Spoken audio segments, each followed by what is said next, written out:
Morning, GERO 200, fall semester 2022. First day of classes. It's kind of eerie to say that. It's been a great break, summer break, but today is August 22nd, 2022. So it's time to get the ball rolling here. All right, so as promised, this is going to be one of the, if not the best class you'll ever take in your life, definitely at USC, okay? I'm wearing my USC colors, okay, in honor of the first day. See how my shirt kind of matches over here on the left side, the taskbar, okay? This taskbar is gonna be your friend, okay? Check it out, man, all right? How's that for a USC logo? Okay.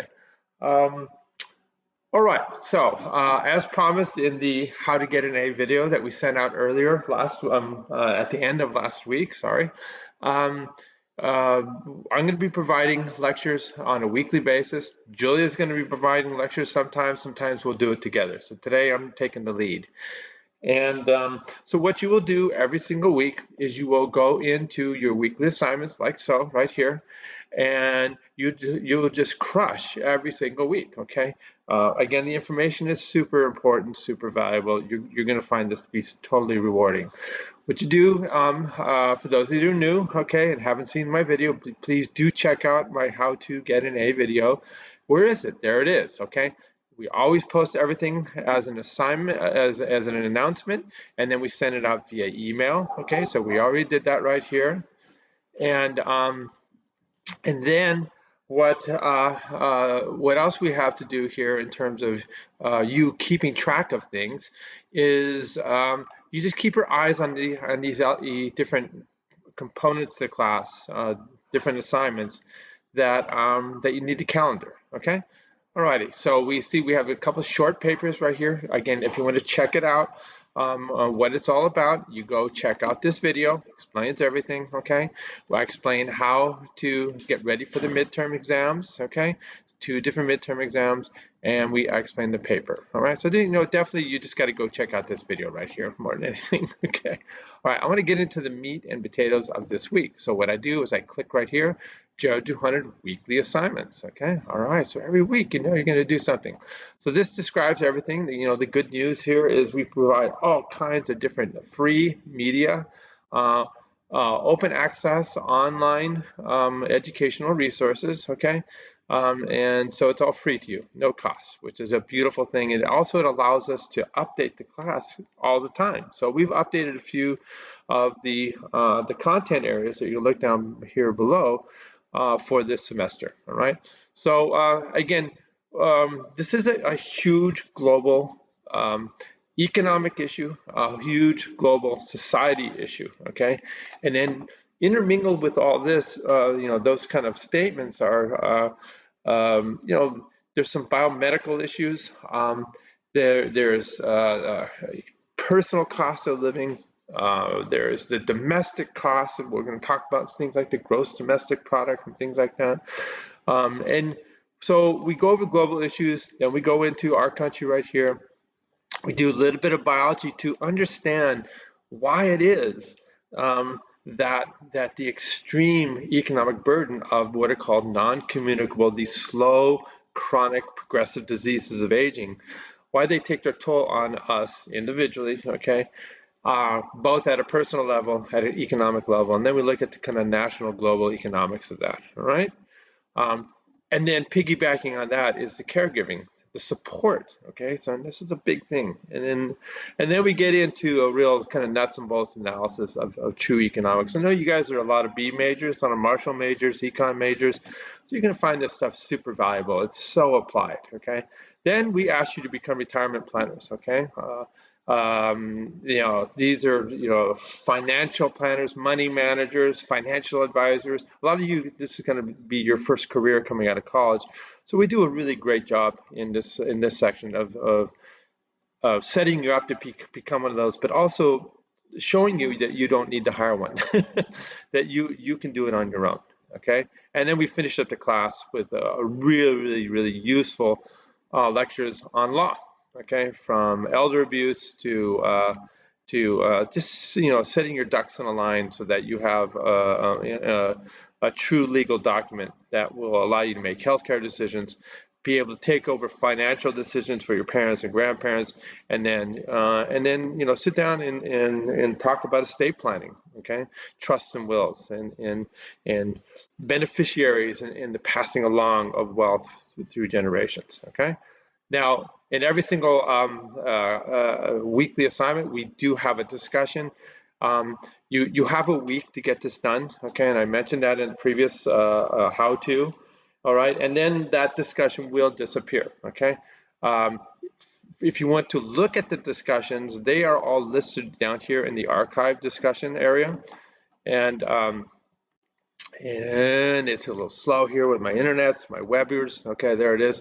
And this is all the content area. You cannot make the discussions, but if you want to go back and look at the content of every single discussion in class, that's where that is to be found. Okay, just wanted to show you that right there. Alrighty, let's go back to our weekly discussions. You can either do it like I just did right there, or you can do it by coming right over here to the weekly assignments right there. All right, let's just jump right into it now. So this is the drill. This is how we're going to do this, okay?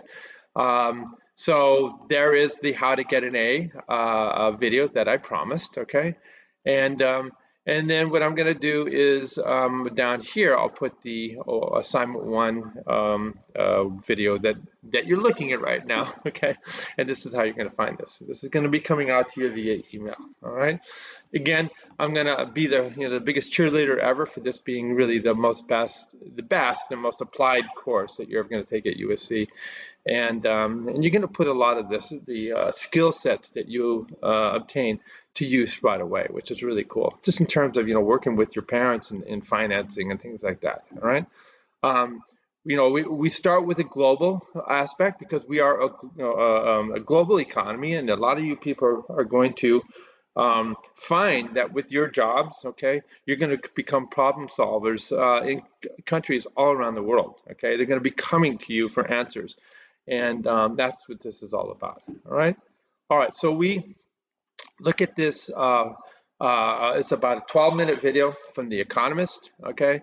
About the true cost of aging. It's a great overview. It's something that you definitely should watch. And in this video, so you can either watch it separate or within Blackboard. But they go over the big ticket issues. So you're gonna be initially just wrapping your head around the numbers, okay? And there, a lot of what we do in this class is repetition, and the repetition then really cements the knowledge into your brain, and so it becomes reflexive. So you have a true, gut level understanding, all right? So they'll talk in the video, and then we're going to go into this reading, and we'll see how the reading basically supports what you heard in the video right here. We also throw up, this figure right here, which is a super important figure. First of all, you can see just the growth of humanity right here. Going from 1950 to 2050, 100 years. And we can just see that population has exploded. So we're looking at a fourfold, almost fivefold increase in world population. And the thing to focus in on in this pie chart is you're looking over here at the scales, and we see the over 65 show the biggest disproportionate change. Okay, that is a big deal in terms of society, in terms of what you're setting up and things like that. Okay, back when I was I'm part of this group right here. When I was a kid, society had to accommodate me too. They had to make new schools. They built the Cal State system, the UC system to accommodate us. Okay, now you have to deal with people that oftentimes might be a burden financially, okay, personally, because they need care and help. And what are you going to do about it? All right, so that's what this is all about. All right, so they set the stage in this video. They go to Japan. So Japan is the first country that and there's a lot of countries from Europe that were right on their coattails, dealing with this. Japan is the model system that you always see when you look at aging research, and they're kind of the euphemism is the canary in the coal mine, and and they're seeing actual population decline, and so they've had to make some serious adjustments. Okay, you know, for example, we have older parents, older aunties and uncles, and there's maybe one child survivor or two child survivors that are supposed to help a growing population just within the family, and it's not tenable. It's really difficult to do. So they're grappling with immigration. They're trying to come up with robotic solutions, all these different to help deal with this aging population they have. Okay, um, and then later on in this video, they go on to look at a kind of a wave of we got to figure out ways to engage older people of society and to keep them viable through work. Okay, and to create new opportunities in the workplace. Okay, that's going to create less burden, right, financially for your community, for your state, for the country, if you are still a working member of society. So you're not pulling assets and resources from the government. You're doing it from the private sector. Okay, um, and so they talk about this new group called Restless. It's a website, but it's also just a community of trying to find employment for people that want to work. And you really should want to continue to work, believe me, when you get older. I'm not taking my foot off the gas pedal, and I'm 66 years old. All right, cool. Um, and then they talk about another big burden in society in the end of this video, and that's healthcare delivery and modern methods. And I'm sure you guys have heard over and over and over again what our country's doing wrong. Okay, we have really, really, really great healthcare. Okay, there's no denying that, but it's also the most expensive healthcare, and it's really inefficient in its delivery, and especially when we look at the delivery of healthcare to older people that are not so mobile. Okay, and so there's an organization, and they talk about 30,000 nurses in Denmark, and then they've expanded to 20 other countries in the European Union, where nurses are independent contractors, so they're not tied to a hospital, not tied to doctors, okay? And they go out into the fields and deliver healthcare to that person's house along with social support. It's an amazing program. It's something that we're going to have to keep our eyes on. All right, so I'm giving an overview of that video. Do check that out, okay? All right, so then we go in here and we have it outlined. This is this first week's reading right here, okay? As you watch the video and as you watch the reading, I highly encourage you, what you should do is just go ahead and pop open the quiz, okay? So we can go like this, you see right there, okay? And you would hit begin, okay? And you have the quiz open now, all right? So we have, and these are, pretty straightforward, easy questions, okay? It's all based on the readings, okay? And so, and then what you do, is you just, if I were you, I would just open up a second window, and I would go into my browser like so. And I have a few more courses than you do, okay? And I'm gonna open up GERO 200. I'm right back in, okay? And then what I would just do is I go into my weekly assignments. I go right in here, okay? And I have it open up, and I'm gonna go do my thing, okay? Now, the weekly assignment asks you to read this. So what we need to do, we need to open this up, okay?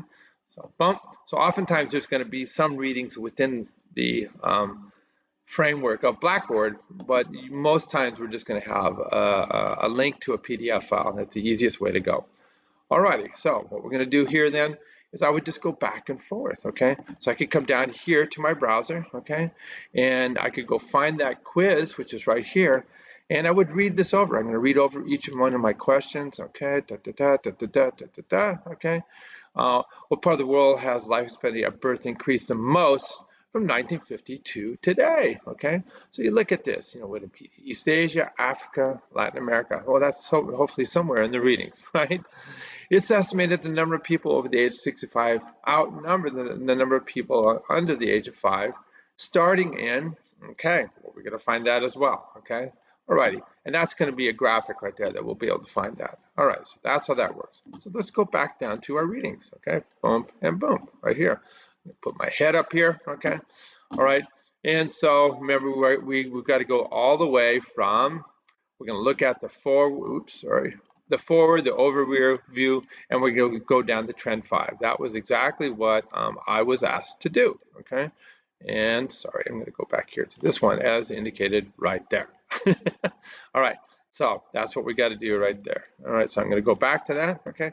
I'm going to go right through it, okay? So we're going to go in here. So the forward kind of really sets things up, all right? And you know, again, this was a big deal. We're waiting for the newest publication to come out. The pretense, okay, the guidelines still apply. All right, so this thing was put out in 2017 from data that had been accumulated a while back. So there'll be a new study on this, but it still gives us a great framework with which to look at this course. Okay, so they do a big focus about the burden of global disease, and we saw that with the coronavirus and subsequent COVID infections. Okay, and this did affect society, aging. Okay, and so and we're going to look at economic growth. Okay, we're going to look at sustainability in families. Okay, and resource provisions. All right, so this is all big deals. Okay, and a big part of it is the fact that as we have more and more older people, okay, there's going to be this increase in chronic progressive diseases of aging, and there's a cost to that. If you have Alzheimer's disease for 15 years, that's 15 years at 100 grand a year that you're having to deal with. Okay. So we're in this class, we'll reflect on cardiovascular disease, we'll reflect on dementia, on Alzheimer's care, we're going to reflect on cancer and the cost, okay? And then we'll talk a little bit about infectious diseases. This is, this is a battle that is usually easily won by traditional infectious diseases through vaccinations that we receive in childhood, but every once in a while, we're going to get this new infection that will affect older people, and that's what happened with COVID. And so we saw a decline in life expectancy because of COVID. All right. Okay. So again, we're going to have a whole section on financial preparation, and that's what this is all about. So we're going to think about it in terms of community-based, country-based, and personal-based. Okay. And so the bottom line is you can't wait, okay? You want to be able to make projections, okay? Predictions, all right? And that way you are not burdened, okay? So we're going to look at some countries that are really, really getting hammered right now because they didn't have a vision, all right? So there are countries like Portugal and countries like France where they have such a huge pension system and people are living forever, and so it's a strain, it's a negative, a subtraction from their country's gross domestic product, which is the overall economic well-being of the country. Okay, awesome. Okay, so that's just the forward. Okay, and the overview. Okay, we go into this kind of shock and awe again of global population. Okay, and it puts it into numbers right here. Okay, so in 2006 we had about 500 million people over the age of 65, and in 2030 that's going to be 1 billion. Okay, and wealthier developed countries have more resources to adapt, but the bottom line is this is happening in quote unquote developing countries, non-westernized countries, whatever you want to call them, but they don't necessarily have the infrastructure. Okay, so this is a big deal, and this is where your training is going to help. Maybe someday you can go down to Chile or something like that and help them set up programs that have been found to be successful in our country. All right, so we look at that shock and awe number, okay, and then what I want to do is I just want to go back here to this figure that we produced. And again, when we're looking at going from as indicated in the reading right here from 500 million to over 1 billion, this is again shown here in this pie chart right here when we look at that. All right, awesome. So again, hopefully this just kind of rattles the cage and makes you say to yourself, man, we got to get going here. We got to prepare. Okay, so it's a big percent increase in the number of people over the age of 65. Okay, so this is creates huge challenges in terms of how your community is going to deal with this. Okay, and so again, this is some background, and we're going to have a lot of repetition right here about this. Okay, and we see that life expectancy is increasing. We had a dip in life expectancy in the United States over the last couple of years.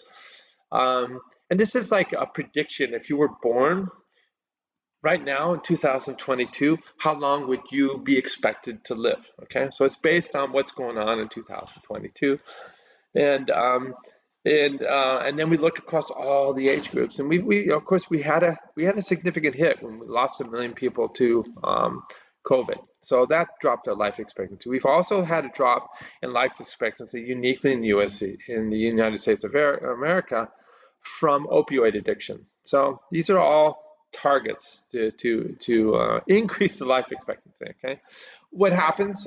We see that disproportionately, we're seeing the biggest percentile increase, not necessarily the numbers, but the percentile increase in people in the oldest old, and you're more likely to have these, again, non-communicable, meaning not contagious. Okay, these are these chronic diseases of aging that we talked about before: cardiovascular disease, cancer, Alzheimer's disease. Okay, now that's one big thing. Now, what the other thing that's happening is we're having kind of a delayed launching. Okay, it takes longer to get trained. Okay, so so what happens is you're going to do the same thing that I did. I waited a long time to have kids, and because I had to get my act together.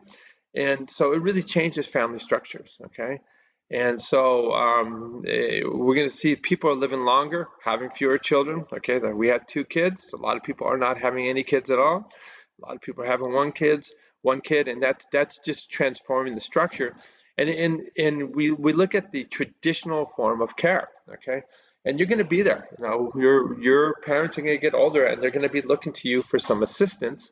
Okay, and so culturally, all around the world, we had, whether it would be the family care unit or the extended family care unit, but we had this level of local support, community support that we all knew we could rely on, and that's changing. Okay, we're looking at institutional support, and we're seeing how that's failing.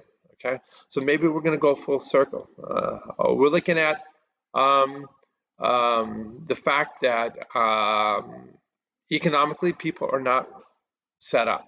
Okay, a lot of people are called paycheck to paycheck, hand to mouth. They don't have any savings. We're going to see that, and we look at a time where you should thinking about retirement, 55 years of age, that the median savings that people have. Okay, that's right in the middle, is roughly around 20 grand, which is nothing. Okay, so we're going to have shifting patterns of work and retirement. We're going to see governments are going to be encouraging us to work longer. And for those of you that do receive a pension, okay, that's not a big deal in our country. Only government workers get pensions. But you see these guaranteed pensions in Europe. You have more and more older people. You have fewer people because of a reduction in the number of new children, fertility, paying in to a growing number of people that need the money. All right, so there's a shrinking ratio. That's what it's talking about, and it creates this huge strain on not only the pension system but healthcare systems like Medicare. All right, so we got to think about this. So these are called entitlement programs, social insurance systems. In our country, we have kind of just it was designed not to be your entire form of economic support for living, the Social Security system, but it's just enough to give you kind of a nudge so that you would be approaching the poverty line. And other countries have much social insurance systems, pension systems. Okay, and And as a result, countries, worldwide are reevaluating this. And we hear this dialogue in Washington, D.C., in Congress and in the Senate all the time. So these are big economic challenges, okay? And these social entitlement programs are always on the table. So we're going to see what happens, okay? Um, if you have, let's say you're a manufacturer, okay, and we don't have enough people, so on the labor supply side, we have to be creative. Either you create incentives for people to have kids, okay, so they can keep working but have kids, keep things going. Immigration is an approach as well, okay. So these are big challenges. They are daunting, and so here we go. All right. So what's the cost of waiting? So this you cannot pretend that this is not a problem, okay? Because it is. It's a huge problem, okay? So yes, we have this. The fact that I went surfing yesterday. I'm a triumph of public health. I'm 66 through medical advances. Why is that? I've had multiple surgeries because I'm an athlete. Total knee replacement, shoulder surgery, back surgery. But medical advancement has allowed me to keep going. I can stay fit and avoid those communicable diseases of aging. All right. So the fact that I'm going to hang in there longer is going to be a strain. It's going to be a personal strain on my kids. It's going to be a strain on you in terms of the taxes you pay for my Social Security. Okay. Now, like I said, Social Security is not intended to be a means to financially keep you intact to live your lifestyle the rest of your life. It's just kind of a baseline, little tiny boost to help you approach poverty level living. So the key concept, and we're going to talk about this in class, is you're going to need to take control of your own destiny. And this is just an example right here. We have one of your papers is financial planning, okay? And in this particular example, they talk about somebody who started saving for their retirement at 40, or you could start saving at 30 years of age, okay? And they talk about this is a pretty poor yield or return on your investment, okay? I would say from our investing, and this is what I define, okay? I take the money out of my paycheck, how much I'm going to contribute to my retirement. It's all about avoiding taxes right now. I'll pay the taxes when I access the money later in life, when I'm spending later, okay? Um, I put it into these retirement accounts and watch it grow. I would say that 8% should be kind of reasonable. This last year has been kind of funky, but if you look at the trajectory over 30 years, 8% is not bad, okay? So they were talking about a 5% yield. If you put in $10,000 a year, okay, all right. So you and you're going to do this, for, okay, guys, 40 to 70, 30 years, okay, all right. You should accumulate 700,000. This is more than the actual money you put in because you get this compounding interest, all right. You can put in less money, okay, if you start earlier because it starts compounding earlier, all right. And we're going to explain that whole compounding to you later on. So there's a huge cost, okay, if you wait. There's a huge cost if countries don't provide better mechanisms for people to financially set themselves up, okay? All right, so over here, we're looking at the European Union, and they have been dragging their heels, okay? And they're a big issue, okay, in terms of their budgets and their costs, okay, is the burden of their pension systems, which is enormous, okay. On a per person per capita basis, it can be 3-4 times what we receive in terms of Social Security. So it's a huge deal, okay. And so what's happening, right now they have 4 people whose paychecks get taxed, and then that money is sent forward to the retirees for their pensions, okay? So by 2050, the number of people paying in to that same per person pension system is going to be 2 workers. So the only way that's going to work is you're going to have to cut the pension of the people okay? Or you have to increase the taxation of the people that are working. So it's a big deal, big deal. All righty, cool. Awesome. All right. So, we're looking at, again, recording population. We're looking at aging population. This is, like I said, a lot of review, a lot of reiteration. So one of my quiz questions had this. So it's just a different way of looking at things. Okay. Get my face out of the way here. Okay. And oops, sorry, I didn't mean to do that. I'll get myself back to where I was at. There I am. Okay. So what we're looking here at is, title says, young children and older people as a percentage of the global population. Okay. So we can look here, people that are less than 5 years of age and people that are over 65 years of age. Okay. So we know we were looking earlier at 0 to 19 right here. All right. So that was the blue. All right. And we see how that was shrinking in the projection. This is your lifespan right here. I don't think I'm going to be around in 2050. You never know, okay? But this is something that you're going to have to deal with, okay? And then we come back over here to the reading on the PDF file, and we can see that there's an even greater shrinking percentage of the population that's going to be under 5, okay? People have to get their act together, work harder, okay? There's less and less people having children. Again, Japan is the example. China's the example. We see this all across Europe, and we've seen this in the more affluent sections of our country, okay? At the same time, you see this growing population of over 65. Now, both people under 5 and over 65, you are very dependent on that working segment. All right. So I'm not right now, dependent on my kids. Okay. But someday I will be. Okay. But if I had a 5-year-old, they'd be very dependent on me. So this is kind of this, what's called the dependency ratio. We can add up this number of people, add up this number of people, and compare it to the working population. And you get a feeling of the financial burden and personal burden. Okay. So that's the way that works. Okay. And then, this is only going to grow right here. All right. So now we can look at other countries, okay, and how quickly this happened. All right. So speed of population aging. Okay. So this was just, a study kind of benchmark. They looked at, sorry, I'm trying to get this going here. I'm not going to get it. But anyways, you see with my cursor, doubling the percentage from 7 to 14% of the population being age 65. Who was there first? Okay, all right.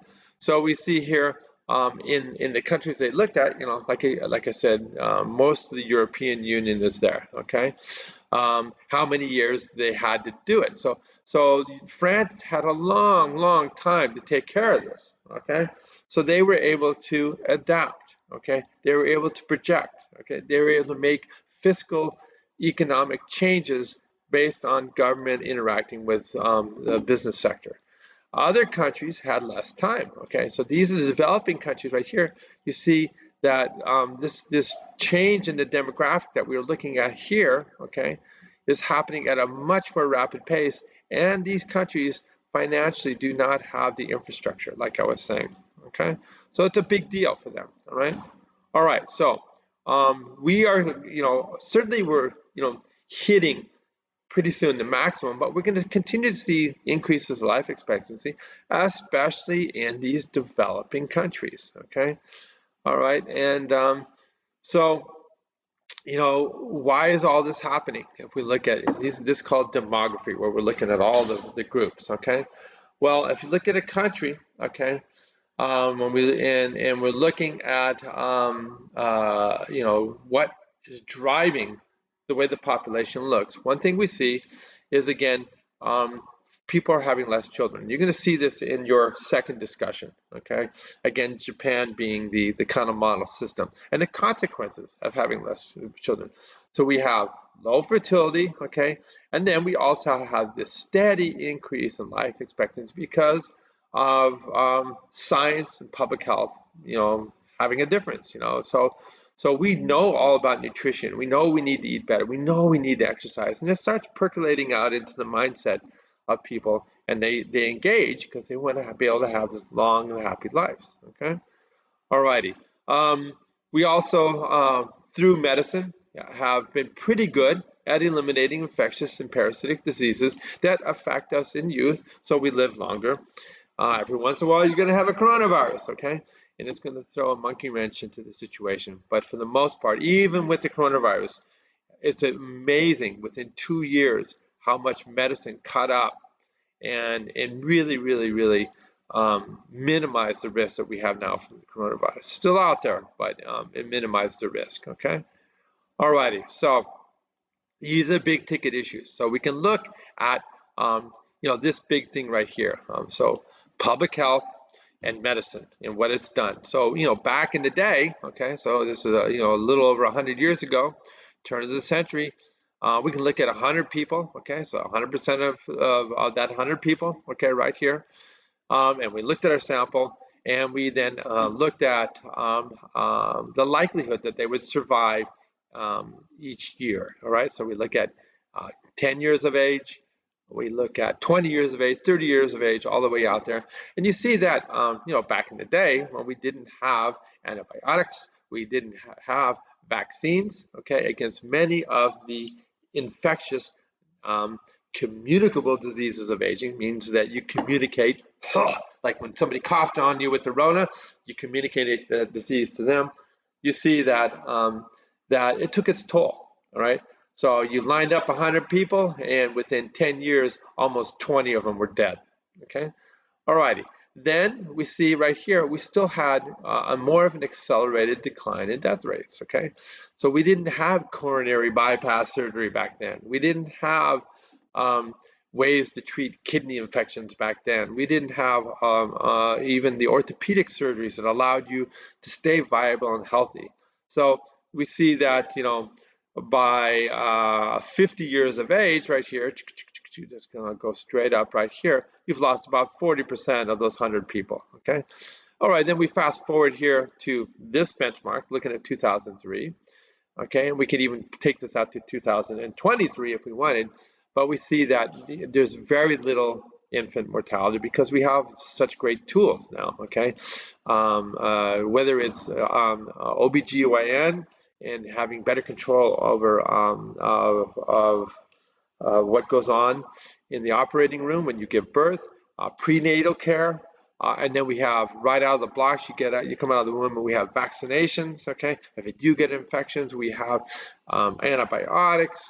We have lots and lots of tools that we have at our disposal, okay? So the bottom line is, here we are at 50 years of age, and we have, of the 100 people that we were studying, we still have 95 or 96, okay?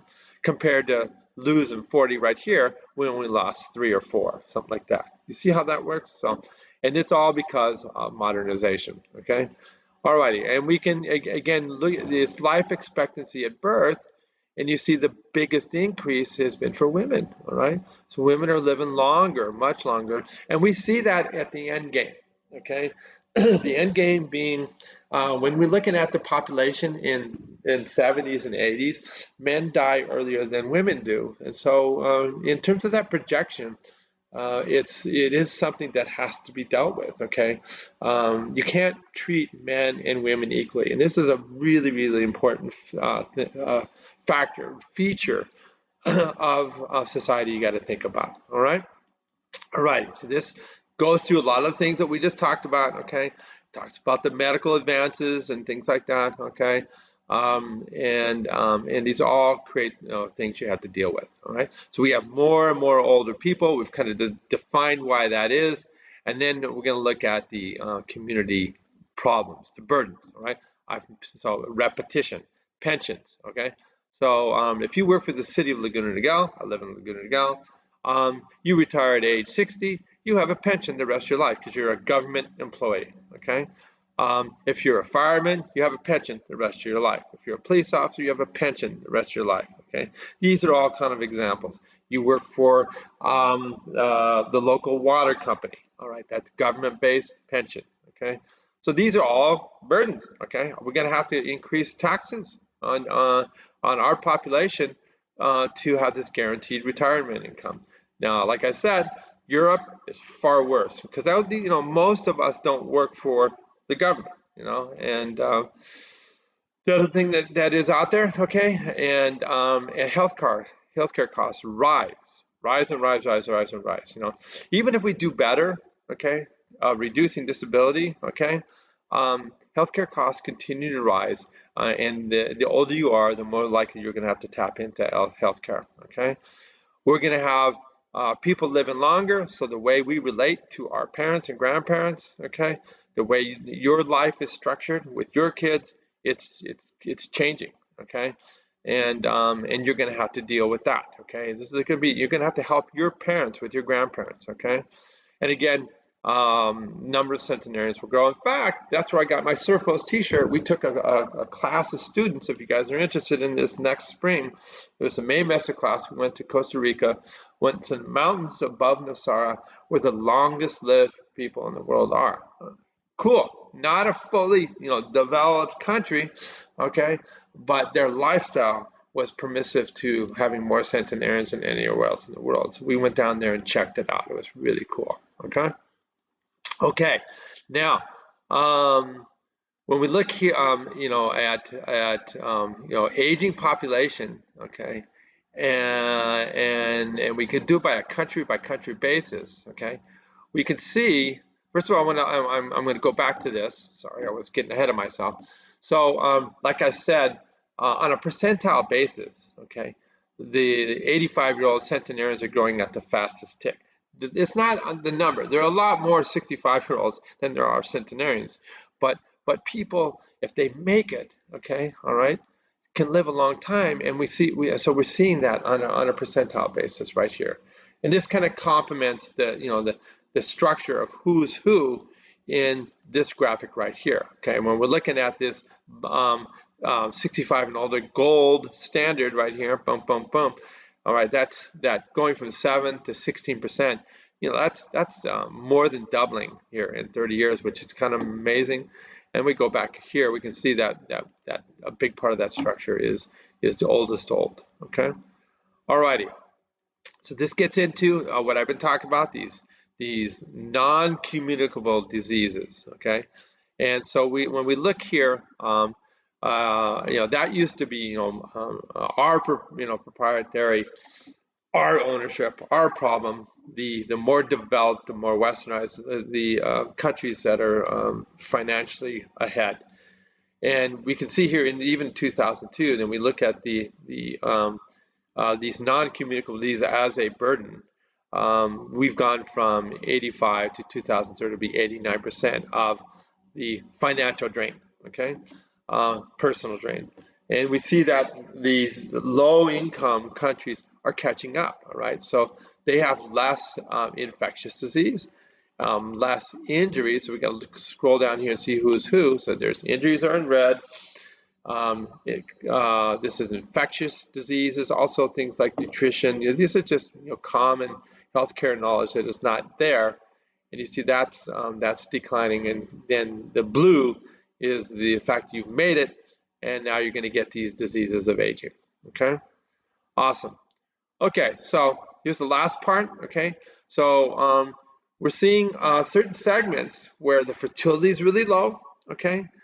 And low enough, and then there's immigration, where certain countries are beginning to see population decline, right? So we see the biggest one is Russia. No big surprise. I don't think I would want to live in Russia either. And so they had really, really low fertility rates, and people immigrating and leaving. And so there's an even greater burden of aging in a country like Russia. We see Japan, we've talked about a lot. Here's Ukraine, of course, it's been in the news, on and on and on. You go down here through each country, okay?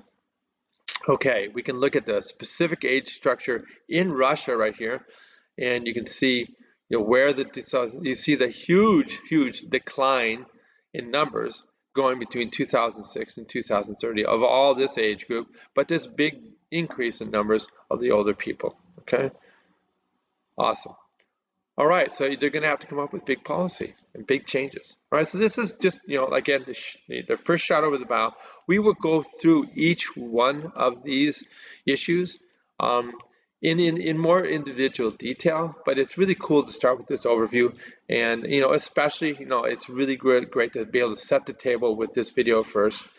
And then And then when we get into each week, we will then get into some of the more nuts and bolts of some of these individual problems like economics and care. All right. So very cool, guys. Welcome back, and fight on. And what we'll do is I will post the next one Sunday night probably, and we'll see you then. Peace.